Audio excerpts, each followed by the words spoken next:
Most coaches kind of suck at coaching gymnastics. Sorry, but it's true. It's not as simple as just adding a little bit of weight to a barbell, following a percentage program, or adding reps to sets, etc., etc. There's a lot that goes into it. And it's also not just muscle ups, pull ups, and higher level things. We're talking about body weight, control, movement, balance, accuracy, and coordination. Pamela Gagnon's here from Performance Plus Programming to help me explore these ideas and help you be a better gymnastics coach. Welcome to the Strength Coach Collective, a podcast brought to you by Two Brain Business. We are here to help educate the coaching community in the field of strength and conditioning. Don't forget, you can join our group at strengthcoachcollective.com. Pamela, welcome. Yes, Thanks for doing this. you got it. I'm We're excited. just gonna have a good conversation. How's that? Yeah, I love it. No, this is our kind of our first time meeting, which is I think this is gonna provide for some good organic discussion and digging into some stuff. Let's see where it goes. Let's do it. So tell me first your background. I did some research looking at you online. Like you've been doing this for a while, gymnastics Yeah, wise. for a while, as in like since I was like 6 years old. I'm now 51. So I really didn't take much of a break. Even after like college gymnastics, I still taught like high school gymnastics, so I conditioned with the girls. So I kind of never really, other than maybe the year after college when I was just like, I love pasta and not working out for like 1 year, and then I was like, oh, this is so not me, you know. Yeah, Um, so I think that was probably the only year I just let things go, and I was just like, I'm just gonna live a life of nothing, but pasta decadence and and yeah, right. non-routine. And then I Totally. was like, yeah, this isn't really fitting my personality. So, but yeah, so I have been in the gymnastics world since I was 6 years old, just kind of started, fell in love with it, never pushed by my parents. They just were like, if you love it, we'll keep driving you to practice. And when you don't love it and it becomes a chore, then we're good. Like I even had a conversation. With my coach and then my parents back maybe when I was about 10 about training in Texas, with Bella Caroli and those, girls. And my dad said, I will support anything you want, but one, you'll have to live away from home. And two, who came in second in the Olympics? And I was like, I don't know. And he's like, exactly. What are you chasing? Remember the reason of what you're chasing, or remember what you're chasing and why you're doing this.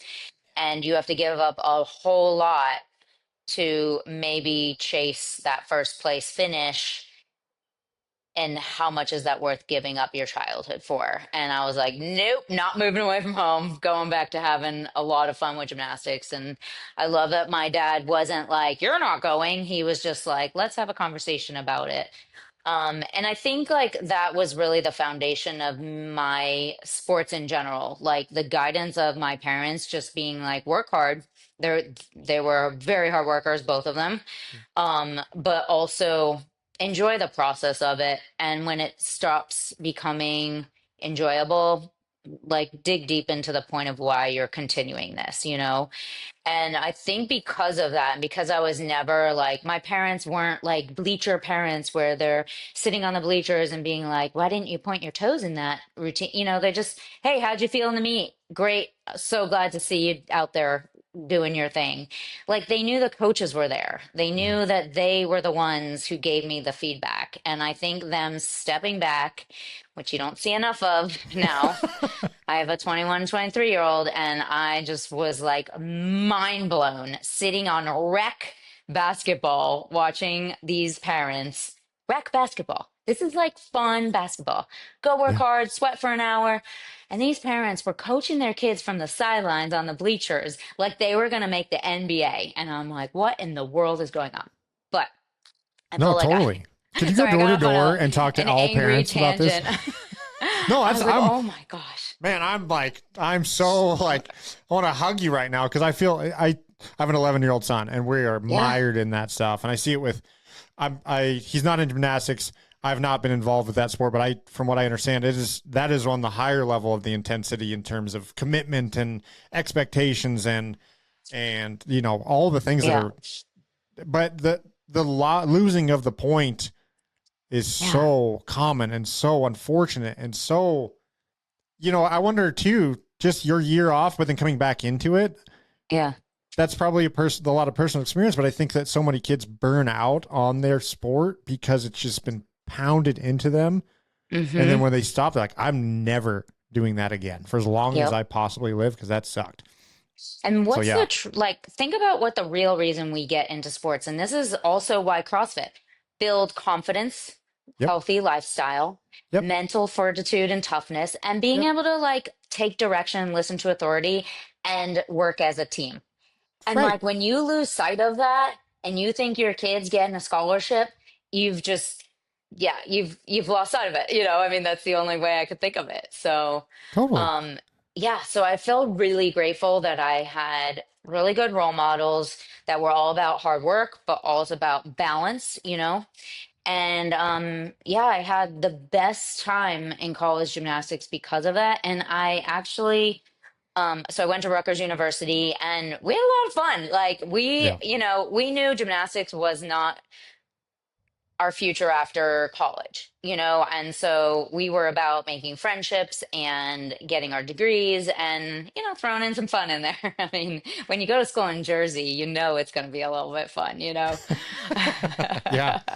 Yeah. So, and then I morphed. So that was like my gymnastics career, and then kind of coached gymnastics after college, but felt really lost in my own fitness journey. And that's why I took that year off. I was like, there was no such thing as adult gymnastics because CrossFit had not even been invented. I graduated college in 1996, and so Yep.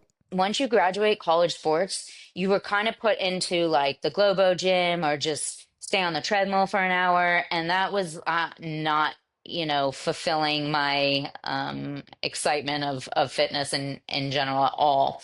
So I felt really lost. I did spend many years climbing that Stairmaster where the stairs disappear. And like, what am I Yep. doing with myself? And doing just gymnastics body weight conditioning on my own, like in the little corner of the gym or even in my house, just press to handstands, like building up 50 at a time and V ups and just push ups and just kind of training in that old school way that I knew. And then in about late 2010, I found CrossFit and I was like, la, the light had shed. It was the first time I had like swung from a bar, or done pull-ups in a really long time from like a real rig that felt like a gymnast. And I Yeah. just fell in love immediately with the technical side of it, with the community side of it, with the competition side of it, and with the coaching side of it. So here I am. Beautiful. So you've been, as you acknowledged, doing gymnastics for a long time. From what I've seen, and again, this is from a way outside perspective, but I do know a handful of that were competitive gymnasts, and they get Yeah. it's it can be a bit abusive on the body. How have you been able hmm to stay healthy? Were you always Yeah. healthy? What's that look like? I have been very lucky staying genuinely healthy. I did have like ankle reconstructive surgery freshman year of college. But I came back from that um almost 100%. Like my tumbling was never really as, powerful. But if I did that surgery now, I'd be back in like a week tumbling. Back in 1992, I was cut like, from literally like mid shin to like toe now it'd be like three little pinholes and they'd Yeah. be like doo doo. Yep. But I think because I've always stayed flexible, I think that's helped me stay as injury free as possible, even through CrossFit. Mm. And if you look at people who have aged in their 70s and 80s who are uber flexible, yoga, Tai Chi type of, older adults, they have very strong, healthy bodies that the more mobility and flexibility you have, I think the better we age and also the less injury we're prone to, you know? Hmm. So I think that that has kept me mainly injury free. I mean, I definitely, was dealing for a year with like some shoulder issues, but it wasn't after 51 years, something's going to break down, But I came back from it. I didn't need surgery. I rehabbed it with my business partner, Dr. Zach Long, and my gym owner, Corey, helped me through a lot of that as well, too, with just, kind of breaking up some scar tissue and all that. Yeah.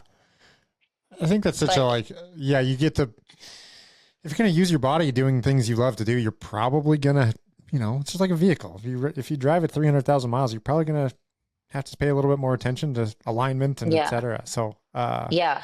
And I yeah. think like if you look at elite athletes in like baseball, NFL that are very agile, it mostly comes from body awareness, coordination, and flexibility. Hmm. And so they're able to do literally a full split baseball players like to catch a fly ball, Yeah. And so that is just such an overlooked aspect of the CrossFit sport of Yeah. just everyday people. Like everyday people are in the sport of CrossFit. They Yep. do it at a different level, but I think because the intensity, we want so much of the intensity, I think it's really hard to tone people down into wait, if you can't even get into the position correctly, so like don't worry about the intensity yet. Yep. And when you take the, CrossFit L1, you learn mechanics, consistency, intensity is what it was founded on. And Yes. so a lot of us need to be reminded of that. I totally, yeah, 100% agree. I think that people hear intensity, especially outside. Like, I think that people come into the gym and they know the intensity is that's the main course. That's where they want to focus. What does building that flexibility look like? I think that, people spend time on foam rollers, they screw Yep. around doing stretching or whatever, but like, what is your routine? Like, do you have Yeah. advice? Tell me about that.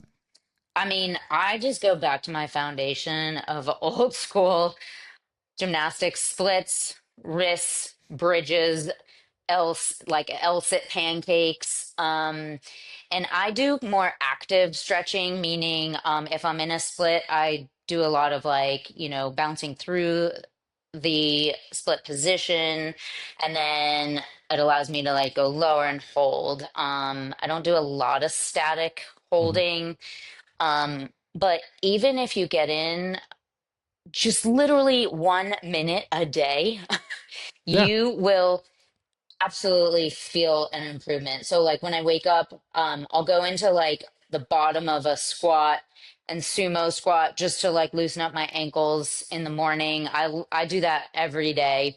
It takes 30 seconds. Like, it can be like as you're brushing your teeth. So, like, think of a baby, how they sit really low in a squat, like just bringing yourself back to like your mobility back when you were born. Like, you were born to sit low and squat low and just getting back into that. And the more we get away from it, the harder it gets to be back at it. But yeah, I go real old school. Just, I can't really do a great bridge with my feet on the ground anymore. So I'll put my foot on the box. It opens the shoulders up, thoracic spine. Yeah, and like I don't really have like some like I don't not like Joe Rogan where I wake up every day and I'm like 100, 100 sit-ups, 100 push-ups, I'm not that regimented in my stretching, but I do definitely stretch almost every day, Yeah. even if it's for a minute. Yeah, I love that. I feel like it's if you don't use it, you lose it. And the range of motion, I Hmm. think that probably pertains to that more than anything. It's like Velcro, if you let it sit, it's real hard to unstick. But if you keep it Yeah. moving, it doesn't so much. How do you feel like the regaining of range of motion has been selfishly, this is a big challenge for me working with people. How are you able to overcome that? Yeah, Do you mean just getting back their mobility and always? Is yeah, that what you mean? especially overhead. Like I think that's a big Hmm. one. People have they don't go overhead. They don't put their hands over their head in a vertical line Yep. very often. And then we ask them to shoulder press, push press, whatever, or pull Hmm. ups, and they're starting to try and express a range of motion that they really no longer pertain or possess. Yeah. How are you able, do you feel like you have advice in terms of regaining ranges of motion in that way? Yeah, so a lot of it is just like people have like really tight like lats, right? For overhead, that shortens their range of motion and mobility. So right before the class does like, shoulder to overhead, I will run through something where I'll like have them set up a barbell on the J hooks. They'll hold a like kettlebell, swing their arm over, lean back just a little bit to get down into that like armpit lat area Mm, and allow the arm to just kind of swing. That'll break up some tissue there, some good fascia, like, it's like a deep tissue massage and give their range of motion as well too. So I think making sure you have 1 to 2 go-to things that work with an overhead lift, not using the same thing every time, just as a coach is going to be really helpful. And then every time they put the barbell down in between sets, I make them do that again, especially the people that are uberly tight. yeah, And I have had a bunch of those in my in my classes for sure, or in my garage, which we are in right now. So it's repeating the motion of the mobility, then the lift, the mobility, then the lift, and they feel like $1,000,000 because like, oh my God, like I do feel looser, I can do that. And you're not going home with them to make sure they repeat it, but if you can model it in the gym as much as possible, then that's a great thing. I think more programming could be modeled after that. After a lift, you are going to go use the band to open up your front rock position and mm, spend 30 seconds doing that and then go back to the lift. I think that would be something that, you can incorporate a few days a week with your athletes as well. But it's hard, it takes a long time. And I try and um, tell them like 1% better is better. totally. Like you're not gonna gain like full mobility in this one session, but like let's celebrate the small moments. I think when you lose an athlete to um frustration is when all they're thinking about is the end goal. Yeah, totally. And okay, so like instead of that, let's rephrase it. What's your end goal for today? Mm, That's what our focus is, yeah, and then you pile that on and each day you get there. And that's huge in my CrossFit gymnastics world of teaching because, I just had an athlete come in here and she is a master's games athlete and really wants a ring muscle up. And I'm like, all right, that's a long road, yeah, but it's not going to be a long road because today you're only um, your only focus is going to be this drill, get this drill better. And then yeah, each day we're going to slowly add up those drills. And over the next 6 months, 8 months, a year, you're going to be like, oh my gosh, that really worked, And so it's the same thing. I try and relate it to, you know, how you learn how to read. First, you learn recognize what the letter looks like. You don't try and read the whole book before you even recognize the letter, then sound it out, and then you put it together with one word, and then you put it together in a sentence. Then it's a chapter. Then it becomes a book. totally. Yeah, I love it. And I like it correlates to me with a barbell where it's like West Side Barbell is like a PR, set a PR every day kind of a thing. And it doesn't mean a 1 rep max. It doesn't mean it's just, Hmm. whether it's quality, whether it's weight, whether it's reps, whether it's just that daily goal rather than the like, okay, I want to squat 1,000 pounds. Like that's going to take some time. But if you try and Yeah. look at it incrementally, it's just much more palatable and digestible. Yeah, I think like as a gymnast, if I was like 6 years old and I was like, all I want to do is do college gymnastics, I would just that hyper focus on that and be like, I'm never going to be good enough. I'm never going to be. But that Right. wasn't my focus. My focus was just moving up a level. Like, okay, I started out here and this is where I want to compete next year. And then slowly add it up. Yeah. Yeah, that's a man. There's a lot of psychology there. We could probably get into that. Probably a Hmm. different conversation for a different day. But hitting the goal often isn't even as satisfying because you know what I mean. Like I've seen so many people they hit the goal and the next 2 seconds later they're off to like, well, let's go find the next one. Like you've been chasing this for Right. years. Like that's all. But Uh-huh. the falling in love with the journey and the process and the the daily victories. I think it, like you said, that's the magic. Yeah, I find that a lot. So I have a ton of athletes that come to me for bar muscle ups, Mm, and they it's so they get their first bar muscle up and automatically right away they get the first one, then they're like, all right, now I want to string it together. I was like, whoa, whoa, whoa. Like, let's get this where we can do 10 singles confidently.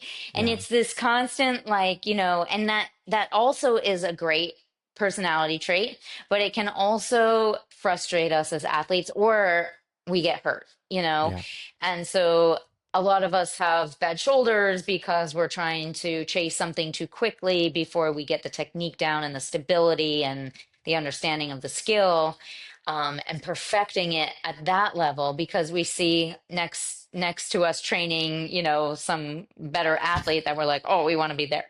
So yeah, it's just kind of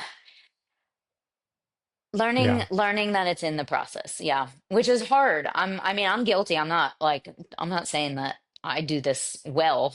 I always kind of, rush into something as well too, but I think because of my training and as a gymnast, you had to repeat drills and routines hundreds and Yeah. thousands of times before your coach would allow you to move on to the next skill. And so I think that's just more ingrained in my natural training process. Totally. And I think there's a lot of benefit to learning that as a kid. As adults, especially as a coach, I see this where there's more autonomy as an adult and you feel like you have more. I think you feel like you have earned your right to just make your own decisions and earn, you know what I mean? And as a coach, it's hard to Yeah, tell somebody like, sorry, like, no, you have not earned the right to do this thing. And they're like, well, I'm paying you. I'm here voluntarily. And like, I right. just don't know what to tell you. That's what I'm telling you as your coach. Like, I that's was why just you're gonna paying say me. that. Yeah, like I was just gonna say that. They're like, wait, but I'm paying for this. But like, oh Yeah. wait, but you're paying for me to keep you healthy and safe. I know. It's a fine line for sure. It Yeah. is. And you have to, learn athlete wise how to, deal with different personalities. But I think in the long run, they truly respect you when you give the reason behind it. So it's like with pull-ups. Um, I actually will take an athlete down from the banded pull up and be like, listen, I understand there's a time and place for this, Mhm. but it's not helping you gain the first portion of the skills strength by that scap pull up and that first quarter pull. Let's try something else for 4 weeks. Tell me if you don't like it after 4 weeks, we'll go back to the band and I put them on the box and we do toe assist box pull ups or we do ring pull ups, not ring rows. Yeah. And they are dying. They're like, I've never worked this hard. Yeah. I don't want to use the band. I'm not getting stronger. And some athletes never want to get a pull up. And I'm like, if you want to just, use the band and that makes you happy, go for it. But here's the reason why I would take you off. If your goal is truly to get stronger shoulders and pulling strength. And then, so I always give it as like, a test, like give me 4 weeks, come back to me and we'll talk about it. And that way they don't feel like you're stripping away their like blanket, like their Yeah. comfort blanket.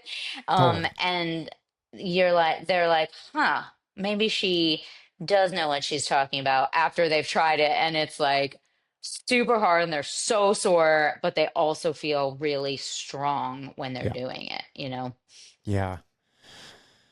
Yeah. It's hard. I mean, especially as a newer coach, I've been doing this 15 years or something. I don't really have any problem with though. Like I have the why, I have the, Yep. not to, promote myself or how, but No, what I but you've been find doing it is for a that long newer, time. newer coaches, yeah, but newer coaches have a really hard, they get into that, like they're an adult. They can make their own decision. I don't want to feel like I'm putting him in timeout and I can't explain that without just kind of saying because I said so, which is Yeah. not a great reason.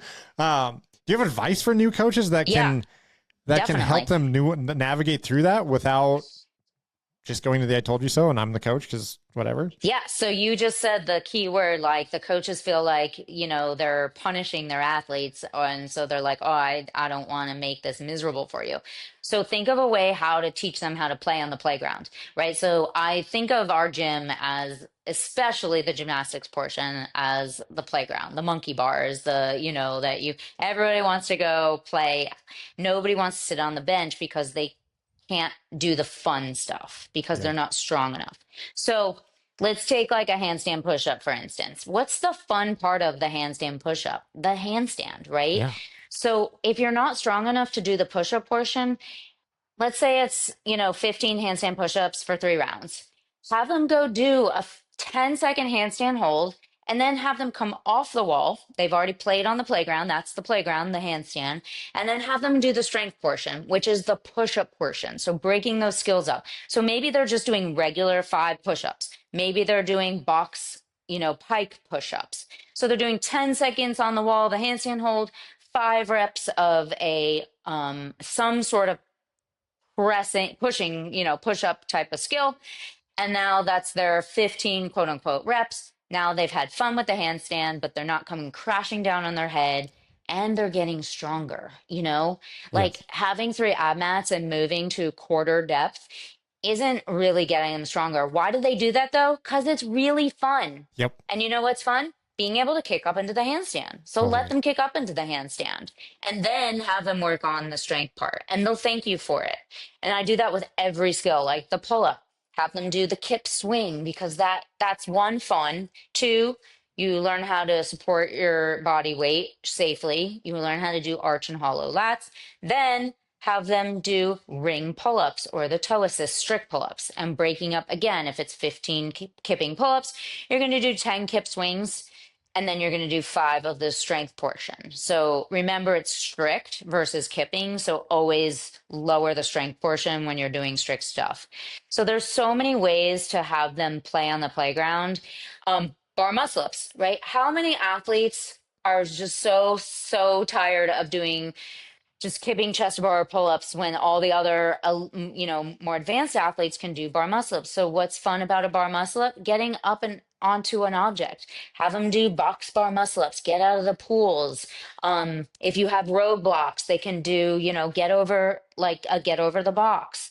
So Yeah. it doesn't have to ideally be the exact skill. Think of what's fun in the skill Yep. as a newer coach, and then how can I create that for my athlete? Maybe you're putting barbells and wrapping, bands around the barbells on the J hooks to make it a low bar so they can jump up into support position. So one, obviously, are they safe doing it? And Yeah. two, how can it be fun and effective? Like, do you know how fun that would be as a newer CrossFit athlete to get to do like get out of the pools on a bar like you were playing on the playground in 5th grade? Yeah. You would come back every single day and be like, this coach came up with a way for me to be a part of that skill in my own, um, like through my own scaled version, at my own pace. Yep. Yeah. So smart. I love all the things you acknowledge there, but the fun and the creativity. So keeping the client having fun, but also the creativity as a coach. I think that's one of the most fun about being a coach. Hmm.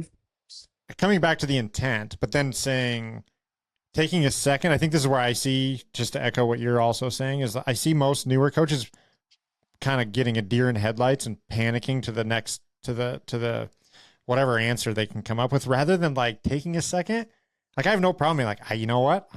Let's think about this for a second. You got this issue, you got that issue, this is the intent. Let's play around for a while. And then I'm pulling wacky stuff off the wall.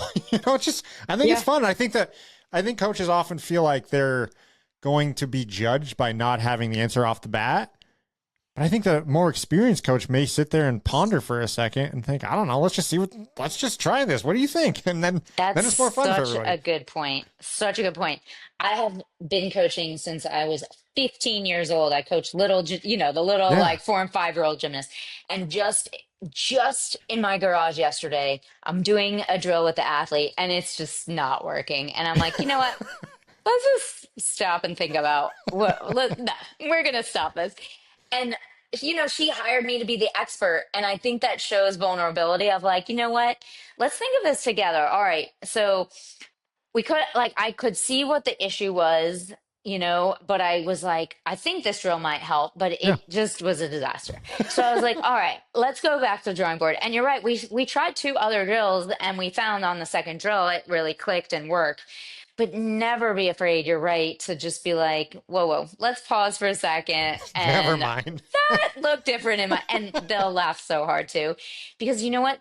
They're being really vulnerable themselves. And Yeah. to show that you also mess up and like they look at probably coaches who have been coaching 10, 15 years as like, just these like robotic, just like never make this errors, know all the answers. Yeah. No way. No, I learn every day from my athletes, so I'm going to show them like, yeah, I mess up too and this is hard and we're going to figure it out together. And yeah, Yeah. I love that point for sure.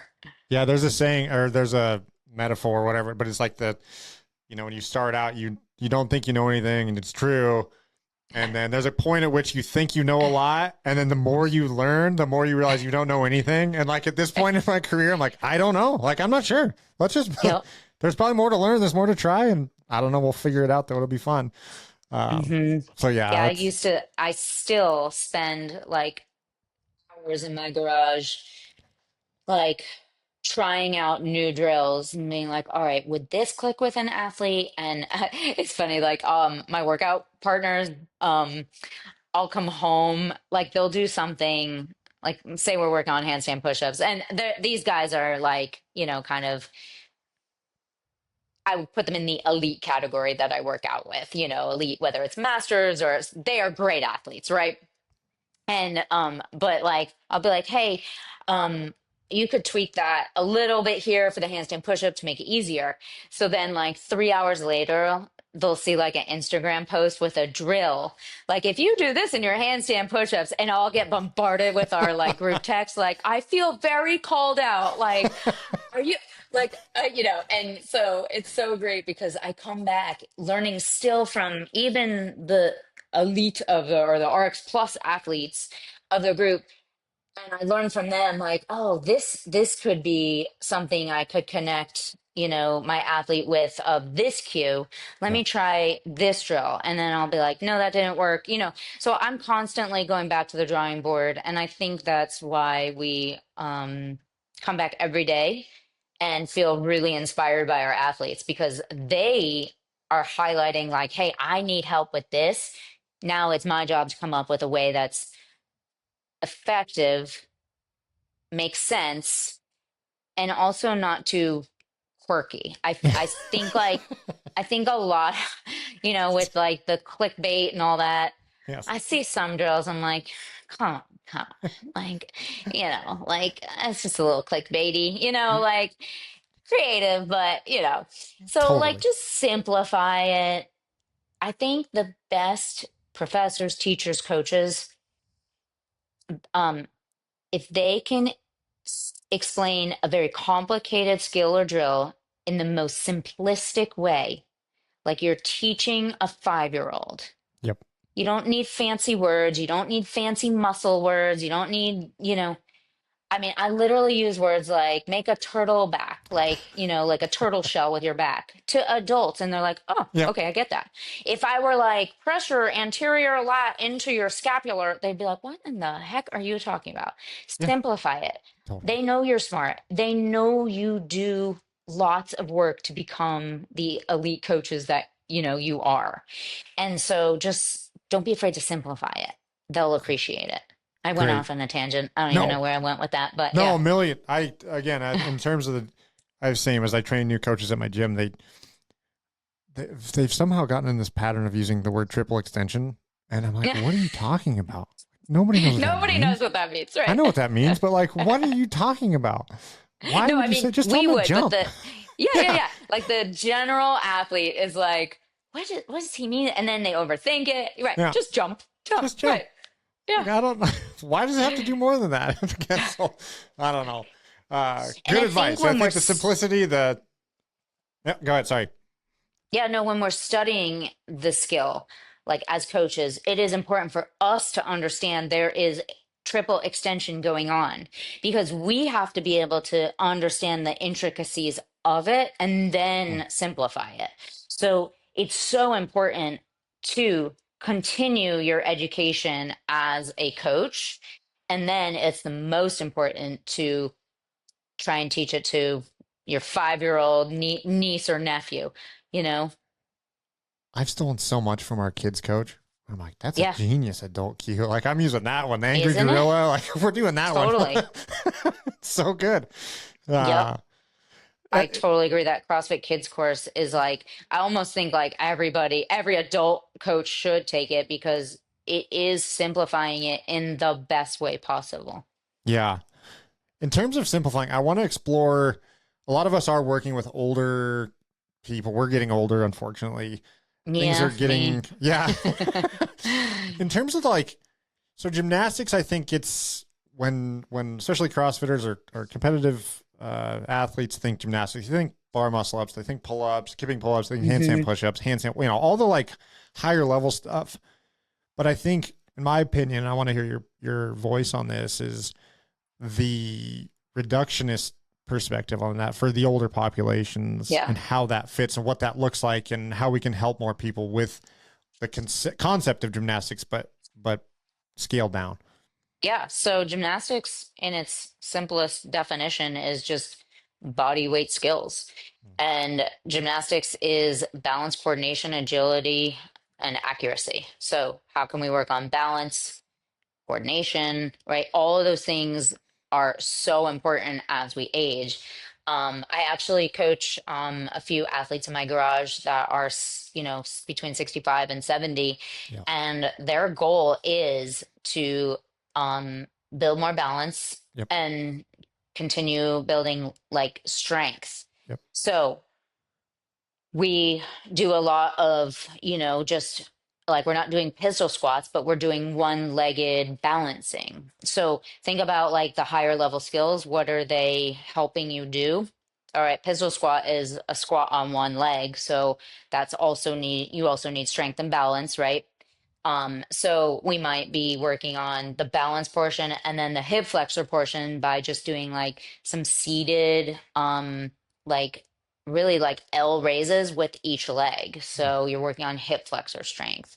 And just kind of how you can build the coordination and balance into a more simplistic form of all of the gymnastics forms. So maybe they can't hang from the pull-up bars, so we have a band that they're pulling down, but they're still working on the back muscles and pulling strength. Yeah. And they're not rope climbing, but maybe they can do like from even like a box seated position, just like climb the rope into stand position with and have their feet planted on the ground. There's so many creative ways to bring that into even the class setting.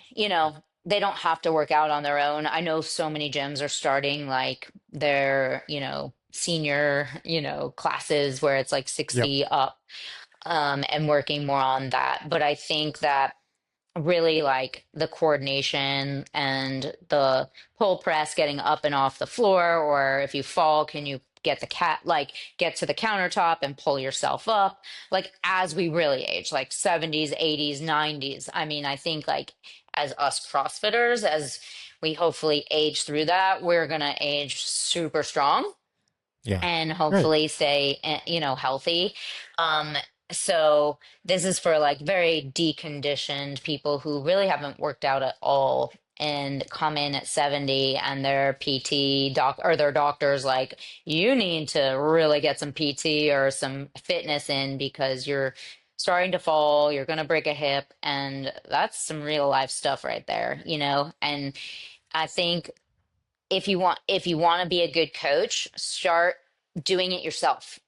So come into your garage or your whatever, kitchen, and just lay on the floor and be like, what's a good way I can help them get up, where I'm taking it from the gym, from home to the gym. So how am I going to use the gym equipment to help mimic this stuff? Sitting on and off the toilet or the couch that's deep, and trying to get up from it Yep. and stuff like that. So a lot of it is you trying it. Like I told you before, I come in and try drills. I probably spend an hour a day in my garage just futzing around with different drills to see which sticks. And if it's eye opening to see like, oh, didn't work at all, and then this worked great, and so that's why it's really important for you as a coach to also try it out and see how it's going. I got a fly, a little gnat coming in my garage. This time of year, for whatever But I don't know. I Yeah, know they're I get the really, same here. and I'm all sweaty because I coached and worked out, so they're really sticking to me. So yeah, I think it's important if you want to become better every day as a coach, do exactly what you tell your athletes to do. Practice, Yeah. you know, Yeah. practice coaching, practice drills, practice how you want to relay it. Everybody has a different voice when they coach. Nobody's going to coach like me, nobody's going to coach like you. And that's the beauty of why we can have 8 different great gymnastics coaches, because we say it 8 different ways. Yep. And somehow the people that can say it one different way than me, somehow they make the change that I've been trying to get for somebody for months. Still. Yeah. And yeah. And it's also like I have learned so much. I follow like some elite gymnastics coaches, like true gymnastics coaches Yeah. online and on YouTube. And I learned so much from them because I've been out of that world for so long. And then I'm like, all right, how can I translate that to the CrossFit space? And so I'm constantly learning as well too. It's just like this constant chase of just trying to help one more athlete. That's how I feel as a coach. That's awesome. I love your thought process around the practicing of the elderly experience. Like that's context that's hard to understand as a, lifelong athlete. I'm in my 40s. Like I don't know. But the horror of falling in the middle of your kitchen alone and laying there for 3 or 4 days till somebody checks on you. I can understand that, but I can't so the practice of that experience is okay, well, what is that actually? Yeah. I mean, I think as a coach, you're like, oh, we'll just do some burpees, or bodybuilders, or like, I don't know if that's the thing. Like, let's talk about what that experience would be Yeah. and demonstrate it to you so we can practice it. I just Yep. like that. When you brought that to mind, I thought that was such a good observation to practice it. Like you said, to play around and say, hey, what happens here? What if I do fall down and I have a hard time just getting back up like I always have? That's great. Yeah. And I think that because of the space we're in, we see so many fit people. We forget we're the minority in our world, and a lot of people don't move their bodies their whole adult life. Right. And when they get to that aging process, it just becomes extremely difficult. And then they are scared into like, oh gosh, I don't want to be on the floor for 3 years, 3 days without someone checking on me. Not 3 years, Yeah. 3 days without someone checking on me. So I'm going to now start the journey. Yeah. And Yeah. I love that they don't think it's too late, because it's never ever too late. I get so many, like if I put up like a pull up like program, they're like, oh, I'm 50 something, it's just too late for me. And I'm like mind blown that people put this age limit on progress, Yes. like and goals. I'm like, no, no, no, it's not. No, I took up guitar at 47 years old. Yeah. Like I hope when I'm 60 something, I'll learn something new. I'm learning AI. I'm like studying it now. Like, just starting new and different things. Just like do it because it fuels you, not don't limit yourself with age. And so Totally. so it's great when you're, somebody 75 and saying, hey, I've not been active my whole life. I'm ready to be active. I'm like, heck yeah, we're doing this. Totally. That's one of the things. This is a weird example, but I had a plane and one of the little signs I could drag around and be like, it's not too late. And I only say that I'm so emphatic about it because I think there's so much of a chorus around that. Oh, it's too late for me. Or I can't tell you how many people I've spoken to. Like, can I still get stronger? Can I still get better? I haven't worked out my whole life. And I'm like, yeah. Like, what do you say? Is this a joke? But I'm obviously have the perspective that I do, but they are so cemented in the fact that like, no, I'm 75. I've got a couple more years to live and hopefully I don't, Hmm. expire. But man, it's not too late. is that's one of the things I just would love I to stand wonder on a if soapbox it's and yell. like our generation too, like our parents and grandparents live with the mindset that at 55 you retire and you sit on the rocking chair, Yep. and I think like your generation, my generation, 40s and 50s, who have kids maybe in their teens and 20s, hopefully will start to set like a new standard, because I've seen more and more and more on social media older athletes, and so it hopefully will kind of break this stereotype that you don't have to just stop living because you hit a certain age, but I do wonder if it's like the mentality of what my parents and grandparents really grew up with.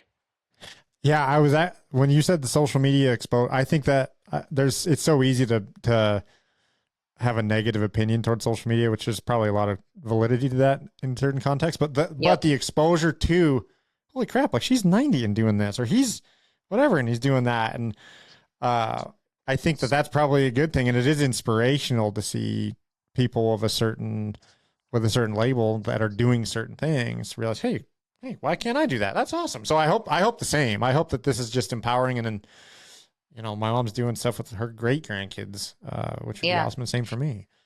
I mean, they added the 70 plus in the Masters games. Like, what? That's so That's so freaking cool. Like, if you think about when you were a kid and you thought of somebody in their 70s, yep, never in a million years would I be like, they'd be throwing around a barbell and doing like bar muscle ups at 70, totally, 100%. It's I so think that's cool. like the image of a grandparent Right. that comes to mind for me is like, yeah, you're 5 or 6 year old sitting next to you on the whatever, but it's not that's not the case anymore. That's awesome. So yeah, It's I also hope that's it. uh, it's also so funny, like as I get older, like when I hear 70, I'm like, oh, they have so much life to live. But like if I was in my 20s and I heard about somebody that was 70, I'd be like, oh, I hope they lived a great life, you know.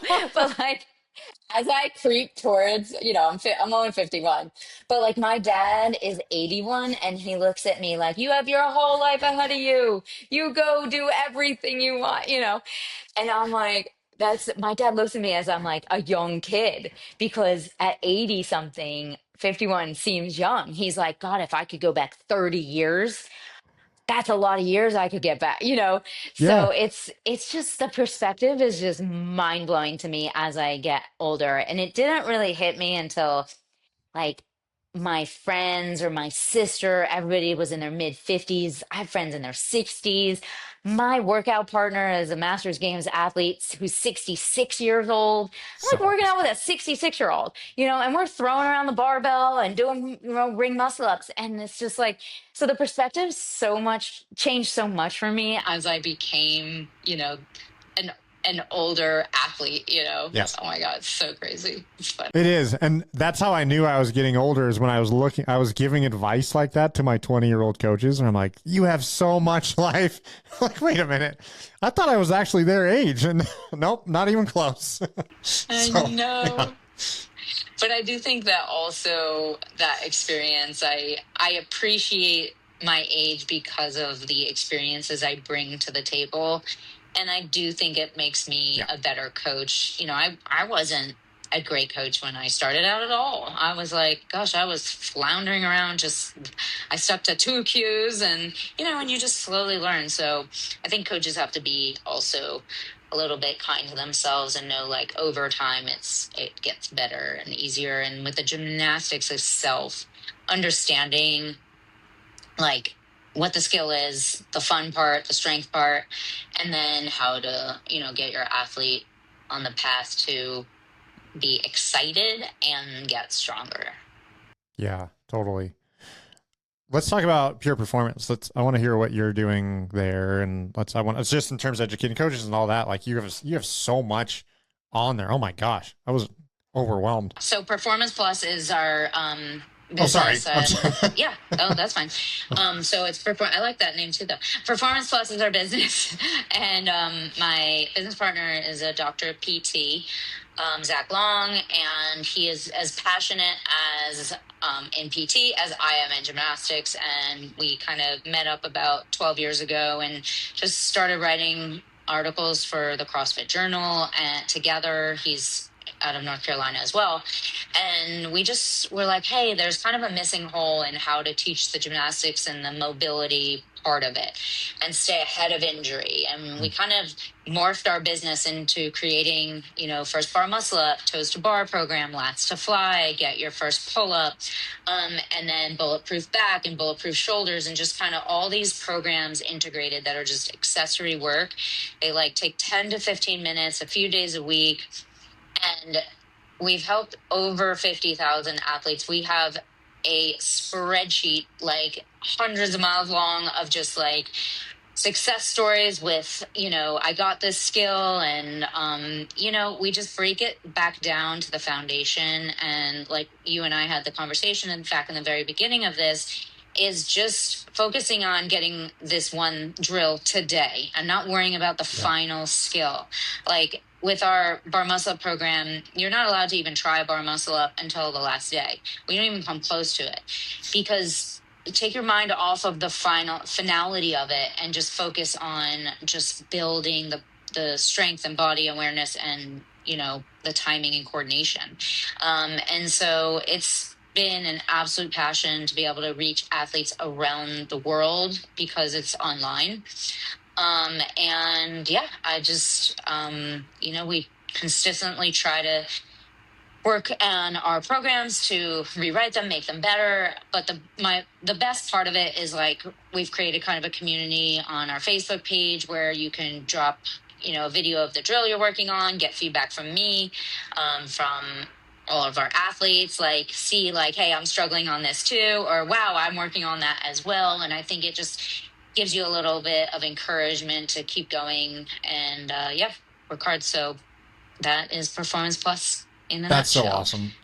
Yeah. I mean, just, this is going to offend some people, but weightlifting is pretty easy because it's so progressive in nature. It's okay, well, again, movement pattern wise, it can be a little bit, but add a little bit of weight and reps and that's cool. But the gymnastics progression stuff is there's a lot of complicated stuff to that. And it's in no way can you do the same. Well, you probably can in some fashions, but for the most part, that's not possible. You can't just take weight off of somebody every time, or you can't, so that's great. Yeah. But we have taught through all of our drills how to deload the body and increase reps and sets. So there is a way to take weight off. And it just, I do box ring dips, or I do toe assist pull-ups. So yeah, there's ways to deload the body, but it doesn't make sense unless you're really been involved in how to teach it, for a very long time. Yeah, right. And I think that's what's missing is that experience. Yeah, and exactly. I think most people get with your well-roundedness with Zach on the team too, because with your gymnastics perspective and his tissue-based physical therapy perspective, I do think that's where most people mess themselves up injury-wise, is they try and load tissue too early, and they're kipping through what they should be doing strict first, and et cetera, et cetera. So that's awesome. That I think you're doing a huge service to both the progression for somebody, but also the prevention of injury and, moving away from health and fitness, which is the worst case scenario. Exactly. So, that's cool. Pamela, this has been awesome. I've had a lot of fun. This is a great conversation. So thanks for doing this. Where can people find you? Instagram at Pamela Gagnon, and pretty much my YouTube is the exact same thing, Pamela Gagnon, and performanceplusprogramming.com. The link is on my Instagram as well too. I post drills almost daily on my Instagram, a lot on my YouTube, longer form videos as well. And you can try out Performance Plus for a free week to just kind of see what it's at. You won't be charged until the week is over. So you can, if it's not for you, we understand, but we really we are so passionate about our product. We want to give you the opportunity to get a sneak peek at it. So yeah. Awesome. Well, thanks again for doing this. Great to meet you. Yeah, you got it. Thanks for having me. Yes, with you. It's been fun. You got it. Bye-bye. Right. See you. As always, thank you for listening. And don't forget, you can join our group at strengthcoachcollective.com.